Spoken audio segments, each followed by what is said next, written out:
Vous regardez Africa 24 Football Club, spécial Cannes, Maroc 2025 avec Spiro, le leader africain de la moto électrique. Spiro par Arise, le champion continental du Made in Africa.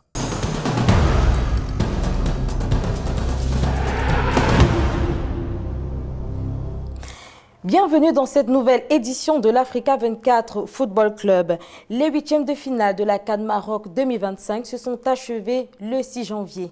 Cap à présent sur les quarts de finale qui débutent le 9 janvier. Mais avant, le bilan des huitièmes de finale, c'est avec vous, Jean-Jacques Missé, notre consultant, ancien lion indomptable. Bienvenue sur ce plateau. Merci et salut à tous nos téléspectateurs. Et bien sûr, Christian Dimadeu, journaliste. Bienvenue sur ce plateau, Christian. Merci, Joël Ballot. La finale de la Coupe d'Afrique des Nations 2025, programmée le 18 janvier à Rabat, paraît encore bien loin. Mais le chemin pour y accéder se dessine peu à peu avec la fin des huitièmes de finale. Jean-Jacques, Sénégal-Soudan. Le Sénégal s'impose face au Soudan 3-1, malgré quelques frayeurs, notamment l'ouverture du score par le Soudan à la 6e minute. Mais c'était bien sûr sans compter sur un très bon Pape Gueye, auteur d'un doublé. Oui, Pape Gueye, c'est comme on dit souvent dans des compétitions pareilles, il y a un joueur un jour qui fait la différence. Mais ici, je pense que c'est toute l'équipe du Sénégal qui monte à niveau. Les Soudanais, c'est vrai qu'ils ont fait circuler le ballon, ils ont joué, mais comme on dit, ils sont dans l'apprentissage. Ils ont trouvé un ancien champion d'Afrique et l'expérience sénégalaise a parlé.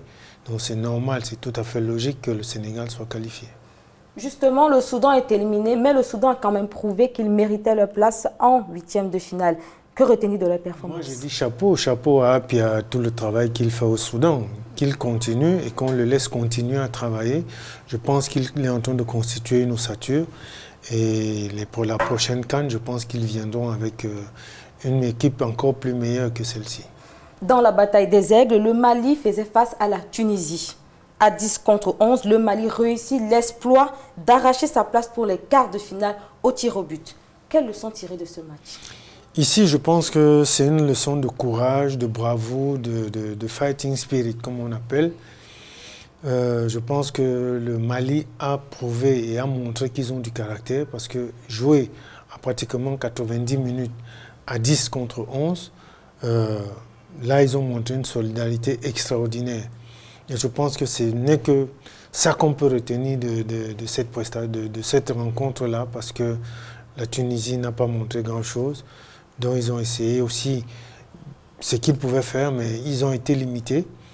Mais la solidarité malienne a montré que... Parce qu'ils ont joué avec le cœur. Et c'était logique qu'au tir de pénalty, quand même qu'ils soient récompensés. Et puis il faut leur gardien aussi. La prestation du gardien au tir de pénalty est formidable. La Tunisie éliminée, le staff technique limogé. Était-ce le bon timing à quelques mois de la Coupe du Monde? Je l'ai dit la dernière fois, c'est l'entraîneur Trabelsi qui a qualifié cette équipe pour la Coupe du Monde. Il fallait le laisser continuer. La majorité des clubs, parfois, après la Coupe d'Afrique qui suit la Coupe du Monde, ces clubs-là ne font pas de bons résultats en Coupe d'Afrique. On l'a vu avec le Cameroun, on l'a vu avec le Maroc, on l'a vu avec la Côte d'Ivoire, même le Nigeria, ou qualifiés pour la Coupe du Monde, ne faisaient pas une bonne prestation en Coupe d'Afrique. Et je pense qu'ils ont très très vite enlevé l'entraîneur. C'était sur un coup de sang, je pense. Parce qu'ils n'ont pas eu le temps de prendre la semaine de réflexion pour voir s'il fallait enlever l'entraîneur ou pas. Ils ont réagi le lendemain après l'élimination. Je pense que c'était trop tôt. Victoire du Maroc, pays hôte face à la Tanzanie, 1-0. Contre toute attente, les Taifa Stars n'ont pas été un adversaire facile pour les Lions de l'Atlas dans cette rencontre. Non, mais ça, c'est ce que j'ai dit. La Tanzanie, ils sont en pleine préparation de leur Coupe d'Afrique, puisque la prochaine va se jouer chez eux. Donc, ils sont en train de préparer leur Coupe d'Afrique. Et il faut comprendre qu'il y aura des nouveaux joueurs et je pense qu'ils ont montré ici une très belle préparation. c'est une très belle préparation pour eux, pour les 2 ans qui arrivent. Je pense que la Tanzanie, il faudra l'attendre à un autre niveau parce que ça sera une équipe très solide pour cette Coupe d'Afrique qu'ils organisent. Dans cette CAN, les 7 buts du Maroc sont inscrits par 2 joueurs. Brahim Diaz, 4 réalisations et Ayoub El Kabi, 3 réalisations. Que répondez-vous à ceux qui estiment que le jeu marocain repose sur des individualités? Mais c'est ce que le Maroc montre sur le terrain par rapport à ce qu'on a vu à la Coupe du Monde où c'était toute l'équipe, le danger venait un peu de partout, il y avait une équipe assez solide. Mais ici, ils doivent compter sur 2 joueurs pour marquer. On a vu contre la Tanzanie qu'il leur a causé beaucoup de problèmes. Et je pense que contre le Cameroun, ils auront fort à faire. L'un des faits de jeu les plus médiatisés dans ces 8e de finale, c'est quand même le pénalty réclamé par la Tanzanie en fin de match contre le Maroc. Comprenez-vous la colère des Tanzaniens? Tout à fait, parce que c'était un pénalty justifié, un pénalty correct. Tout le monde a crié au pénalty, mais il y a des paramètres qui rentrent en jeu. Je n'ai pas envie de me mettre les Marocains à dos, mais en première mi-temps, si cette main arrivait en première mi-temps, l'arbitre aurait donné pénalty. Parce qu'il allait peut-être se dire qu'il y a encore le temps, le Maroc peut égaliser et tout, mais au moment où le jeu se déroulait à la dernière minute, c'est difficile, même psychologiquement, de donner un pénalty comme ça, surtout aux pays organisateurs, chez eux, à domicile. Donc, ce n'était pas évident. Le Cameroun, étincelant face à l'Afrique du Sud, valide son ticket pour les quarts de finale, 2-1. Quelle analyse faites-vous de cette performance des Lions considérés comme outsiders au début du tournoi? Mais c'est juste leur tirer un chapeau jusqu'ici, parce que ce qu'ils ont fait, il faut voir que ça fait seulement 1 mois qu'ils sont ensemble. Ça fait 1 mois à peine que ce groupe s'est retrouvé à travailler, à jouer le match amical, et puis contre une équipe de première division sur place. Et puis ils sont rentrés dans la compétition. Le premier match, tout le monde s'est dit, bon, voilà, c'est le premier match, ils ont joué, on va voir la suite. Deuxième match, ils ont encore prouvé. Et puis le 3e match, ils prouvent encore. 8e de finale, ils prouvent contre l'Afrique du Sud, une des équipes qui jouait un des meilleurs footballs de cette compétition. Donc je pense que le Cameroun est à niveau et ça sera très très difficile pour le Maroc. Et je pense que là, l'ambiance, les enfants sont libérés, ils sont bien dans leur tête, ils jouent les uns pour les autres. Je pense que ça sera un combat de titans. Christian Kofané, Carlos Baleba, Bryan Mbeumo, des performances au-delà des attentes. Mais je pense qu'ils sont en train de monter en puissance. Et c'est ça justement la compétition. Des équipes qui régressent parce qu'il y a la fatigue, parce qu'ils ne sont pas habitués aux compétitions.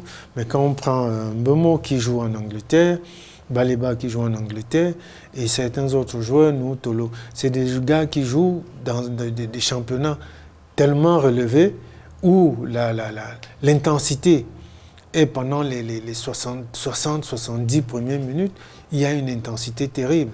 Donc là, ça ne surprend pas qu'ils sont en train de monter en puissance. Et je pense que là, on verra tout un autre Cameroun. Si Baleba continue dans la forme où il est, Mbeumo continue parce qu'il fait ça, chapeau à Mbeumo, parce qu'il fait un travail de titan que les gens ne voient pas. Certains le voient, certains attendent qu'il marque des buts, mais il est en train de faire un travail extraordinaire pour le Cameroun. Donc je pense qu'avec Kofané, qui est en train de monter en puissance aussi, parce que, quoi qu'on dise, ce gamin est en train de prouver aux yeux du monde qu'il mérite sa place et il a véritablement le talent pour... parce que jouer au Bayer Leverkusen, ce n'est pas aussi chose facile. Donc à son âge, chapeau à l'équipe du Cameroun, chapeau au staff pour tout le travail qu'ils ont fait pendant 1 mois ici. Et je pense qu'ils sont bien partis pour les demi-finales. Le sélectionneur du Bénin, Guerno, a estimé que la victoire de l'Égypte face à son équipe, le Bénin, 3-1, est méritée au vu de la supériorité individuelle et tactique des Pharaons. Quel a été votre regard sur ce match, Jean-Jacques? Je suis d'accord avec lui. L'Égypte a dominé techniquement, tactiquement le Bénin. Parce que les Béninois sont venus, ils ont commencé à jouer, je crois, c'était plus physique que technique. Et quand ils jouaient, ils ont laissé un seul attaquant. Peut-être qu'ils voulaient sortir en contre-attaque. Je n'ai pas bien compris le dispositif béninois. Mais je pense que les Égyptiens ont bien géré. Ils ont bien géré. C'est la preuve que l'Égypte reste l'Égypte avec des joueurs expérimentés. Et ils ont dominé. On a vu un Bénin qui n'était pas capable de réagir au moment où il fallait réagir. Et les quelques occasions qu'ils ont pu avoir, comme je dis en compétition, pareil, une occasion, il faut qu'on la mette au fond. Donc c'est normal la victoire de l'Égypte, c'est logique. Le Bénin affiche des bilans contrastés au fil des éditions malgré les multiples changements de sélectionneurs. Entre la CAN 2019, jugée historique avec une place en 8e, et la CAN 2025, plus décevante malgré une victoire symbolique, la comparaison semble tourner à l'avantage de Michel Dussuyer au détriment de Guerne Aurore. En fait, vous voyez, il y a deux paramètres dans une équipe de foot. Parfois, on peut prendre un entraîneur, on le met, il y a des joueurs, les joueurs suivent ce que l'entraîneur dit, ils écoutent, ils sont en symbiose. Parfois, on peut prendre un entraîneur meilleur, peut-être qu'un autre, bon. Qu'est-ce qui fait l'entraîneur? C'est les joueurs. C'est les joueurs qui font l'entraîneur. Donc, si les joueurs n'ont pas tellement suivi ce que l'entraîneur leur disait, parce que c'est eux les acteurs, c'est eux qui jouent. L'entraîneur peut faire toutes les tactiques qu'il veut. Si sur le terrain, les joueurs ne se donnent pas, ne font pas ce qu'il faut, ça, à un moment donné, c'est pour ça que sur le terrain, il y a des leaders. Il peut y avoir un ou deux leaders sur le terrain qui doivent se dire, bon, maintenant, nous, on est sur le terrain, on voit que ça ne va pas. Toi, tu dois faire ça. Toi, tu dois faire ça. C'est sur le terrain qu'ils parlent et parfois, c'est eux qui prennent les décisions. Il ne faut pas toujours attendre tout du banc de touche. Bon, ici, là, je ne sais pas ce qui s'est passé au Bénin, mais parfois c'est haut, parfois c'est bas. Qu'est-ce qui se passe? Peut-être il faut voir les choses en interne et parler et trouver peut-être la solution qu'il faut. Le Nigeria a facilement battu le Mozambique dans ce 8e de finale, 4-0. Une victoire sans embâche qui confirme la suprématie des Super Eagles dans ce tournoi. Oui, on voit que le Nigeria a une équipe assez très solide, très solide. Ils ont une homogénéité, ils ont des joueurs qui sont capables de faire la différence et ils ont un collectif. Donc c'est ça qui fait la force du Nigeria. Et c'est des gars qui jouent ensemble depuis un moment. Il faut comprendre que le Nigeria est parti pour être un candidat sérieux au titre. Lookman Osimhen, le duo nigérian qui donne des frissons à toutes les défenses dans cette CAN, Jean-Jacques, selon vous? Comme je dis, c'est des gens qui jouent dans des championnats assez élevés. Le championnat turc est assez élevé. Galatasaray aussi, il joue dans un club, dans l'un des plus grands clubs turcs. Lookman, qui a retrouvé sa forme à Atlanta, je pense que ces deux ballons d'or, les deux derniers ballons d'or ici, avant Hakimi, il faut comprendre qu'ils sont à niveau. On les attendait dans cette CAN. Ils sont en train de prouver dans cette CAN qu'ils sont parmi les meilleurs joueurs d'Afrique et que leur ballon d'or n'est pas usurpé. Ils sont là, ils répondent présents, ils font ce qu'il faut sur le terrain. Donc c'est normal et c'est tout bénéfice pour le Nigeria. Algérie, République démocratique du Congo. Les Fennecs font tomber les Léopards dans les dernières minutes des prolongations, 1-0. Une victoire de prestige pour l'Algérie. Oui, ça remet un peu l'Algérie en selle parce que jusqu'ici, ils n'ont pas fourni le football qu'on connaît des Algériens. Ils ont joué, c'est vrai qu'on dit qu'ils peuvent avancer masqués, mais je pense que la République du Congo, ils ont joué petit bras. Ils ont joué petit bras parce qu'ils se sont dit on va contenir le jeu, on va contenir le match. Parce que c'est vrai que l'Algérie a eu, je ne sais pas, plus de possession de balles. Ils géraient le jeu, mais le Congo a joué petit bras, peut-être essayer de sortir en contre-attaque et espérer peut-être sur un coup de sort encore marquer un but. Mais ce but, c'est l'Algérie qui l'a marqué à la fin du match. Alors des regrets pour le Congo qui manque vraiment de peu les quarts de finale? Des regrets, oui, ils peuvent avoir des regrets, mais j'estime qu'ils doivent tout de suite se ressaisir parce qu'ils ont des éliminatoires du mondial, le tournoi intercontinental pour la qualification du mondial. Ils doivent vite se reconcentrer là-dessus et oublier la CAN. 3-0 pour la Côte d'Ivoire face au Burkina Faso. Victoire méritée pour les éléphants, Jean-Jacques. Là, il n'y a même pas besoin de faire beaucoup de commentaires. La Côte d'Ivoire était supérieure à tous les plans, à tous les niveaux contre le Burkina. Donc le Burkina, ils ont encore pas mal de travail à faire. La Côte d'Ivoire a répondu présent tout simplement et ils ont joué en patron. Merci pour ces éclaircies, Jean-Jacques. Nous marquons une pause et nous vous revenons tout de suite pour la suite de l'Africa 24 Football Club.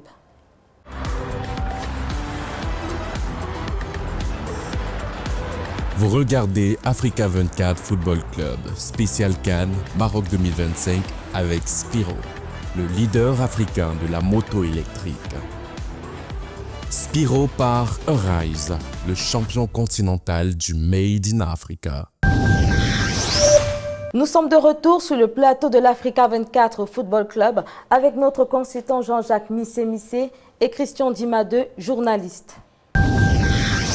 8 nations ont su tirer leur épingle du jeu dans ces huitièmes de finale. Le Maroc, le Cameroun, l'Égypte, le Mali, le Sénégal, le Nigeria, l'Algérie et la Côte d'Ivoire.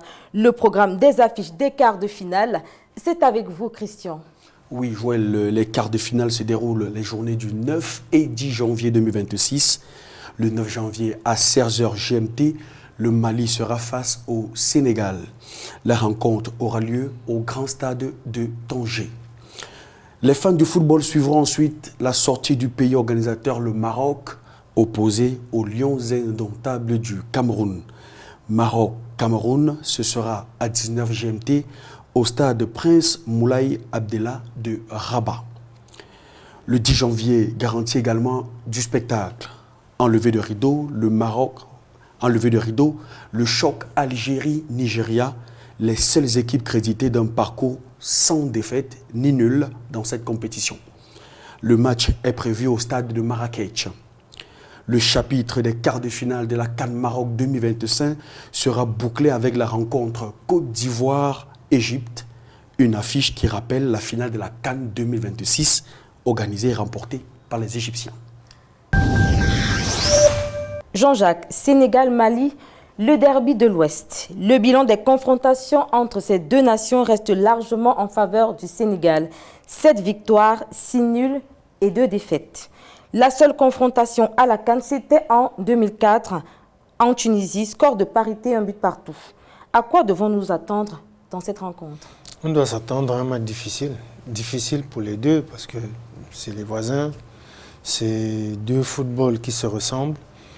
Ils ont presque les mêmes mentalités. Donc je pense que ça sera un match très très difficile. Et ça sera un peu la suprématie à ce niveau, au niveau du Sahel là-bas. Je pense que ça sera un match plaisant, mais avec beaucoup d'intensité, on espère, pour nous les téléspectateurs. On espère un beau quart de finale entre ces deux pays qui nous ont fait plaisir jusqu'ici. Cameroun-Maroc, la bataille des Lions. Les Lions indomptables comptent 7 victoires pour seulement 2 succès pour les Lions de l'Atlas. 4 matchs se sont soldés par un score de parité. Lions indomptables contre Lions de l'Atlas, à quoi doit-on s'attendre? Mais je pense que les Marocains n'ont pas oublié tout ce que les Camerounais leur ont fait. Même ici, c'est un match de football. Ce n'est plus le Maroc d'avant. Il y a des joueurs professionnels, beaucoup de joueurs professionnels. C'est un groupe soudé. C'est une machine. Il faut aussi s'attendre à ce que ce match soit très difficile. Très difficile. Mais je sais que le Cameroun a toujours pris l'avantage, quelles que soient les circonstances. Le Cameroun a souvent pris l'avantage sur le Maroc. Et s'il faut regarder les statistiques, je donnerai le Cameroun gagnant, vainqueur de cette partie, même si c'est au tir de pénalty. Mais je sais que ça sera un match difficile. Le Cameroun va jouer contre le public d'abord, et puis un adversaire sur le terrain. Mais je pense que ce public, à un moment donné, ressemble un peu au public camerounais, qui, quand une équipe est meilleure qu'eux, ils applaudissent cette équipe-là. Ils sont fair play. Et je pense que ça va se jouer sur le terrain, mais que le Cameroun gagne. Nigeria-Algérie, duel aux allures de finale. Le Nigeria continue sur sa belle lancée et domine largement le Mozambique 4-0. En quart, il sera opposé à l'Algérie qui s'est difficilement qualifiée face à la République démocratique du Congo aux prolongations 1-0. Ça, c'est un duel des géants, comme on dit, des géants d'Afrique. L'Algérie, le Nigeria, c'est une finale avant la lettre. D'abord, tous ces matchs de quart de finale c'est des finales avant la lettre, parce que quand on prend Mali-Sénégal, ça peut être une finale de Coupe d'Afrique. On prend Cameroun-Maroc, c'est une finale de Coupe d'Afrique. Nigeria-Algérie, c'est une finale de Coupe d'Afrique. Donc, en fait, on est en train d'assister en quart de finale déjà à une finale. Donc, c'est des matchs qui vont être très intensifs. Algérie-Nigeria, ça sera... On va voir, c'est les meilleurs d'Afrique. Donc, c'est tout bénéfice pour le public qui verra des très beaux quarts de finale dans cette CAN. Égypte, Côte d'Ivoire, le choc des champions. La Côte d'Ivoire, championne à titre, poursuit sur sa série d'invincibilité, en dominant bien sûr le Burkina Faso en 8e. Que dire de la performance ivoirienne, de la performance égyptienne? Qu'est-ce qu'on peut attendre de ce quart? Ça sera un match difficile, pourquoi? Parce que les Égyptiens laissent souvent le ballon à leurs adversaires et essayer de sortir en contre-attaque. Bon, la Côte d'Ivoire, ils aiment bien faire circuler le ballon et il y a des joueurs capables de dribbler, faire la différence, marquer. Je dis ça sera un match difficile aussi. C'est une autre finale. D'ailleurs, Christian vient de rappeler que c'est une finale, c'est la finale de 2006. Donc, c'est une autre finale encore. Comme je dis, ces quarts de finale, on n'assiste qu'à des équipes qui méritent d'avoir le trophée, parce que toutes ces équipes-là méritent de gagner, en fait, ce trophée. Bon, maintenant, c'est la compétition, il faut les éliminer, il faut 2 équipes qui arrivent en finale. Mais Côte d'Ivoire-Égypte, c'est aussi un match qui sera difficile, vraiment. Il faut avoir des nerfs solides, la concentration juste de la première seconde à la dernière seconde. Ça, j'espère, pour tout le public, pour tous les téléspectateurs du monde et ceux qui seront dans ce stade, d'assister à des très beaux matchs. Eh bien, Jean-Jacques, que le meilleur gagne dans ces quarts de finale. Le choc est brutal, la déception est profonde. Après un match intense, les étalons ont concédé la défaite face à la Côte d'Ivoire, 0-3. Entre frustration tactique et tristesse de supporters, comment le Burkina vit-il ce coup d'arrêt? Retour sur une soirée où le destin n'était pas en faveur du 11 national burkinabé avec Bertrand Ziba. Le rêve s'est brisé sur le rectangle vert. Après 90 minutes de combat acharné, les étalons ont dû s'incliner. Le coup de sifflet final a sonné comme un coup perret dans tout le Burkina Faso. Ce soir, le galop héroïque de l'équipe nationale a été stoppé, laissant place à une immense déception à la mesure des espoirs suscités. On n'a pas joué ballon.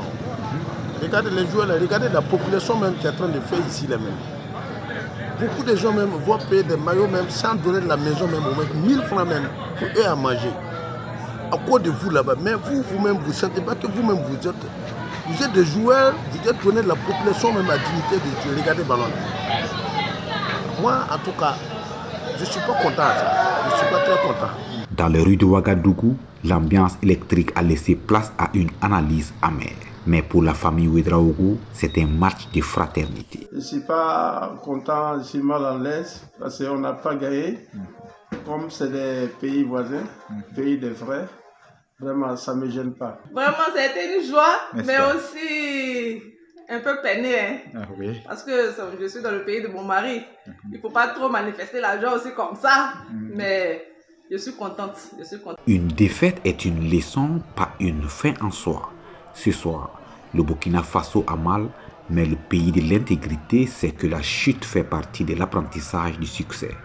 Les étalons devront tirer les enseignements de cet échec pour revenir plus fort, car ici au Burkina Faso, on ne s'arrête jamais de galoper. C'est sur ces éclaircissements que nous refermons cette édition de l'Africa 24 Football Club.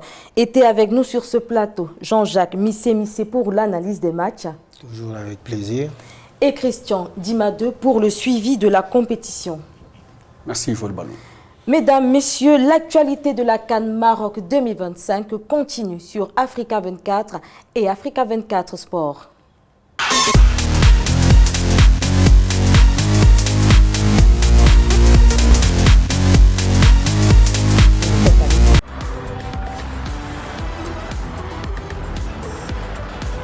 Vous regardez Africa 24 Football Club, spécial CAN, Maroc 2025 avec Spiro, le leader africain de la moto électrique.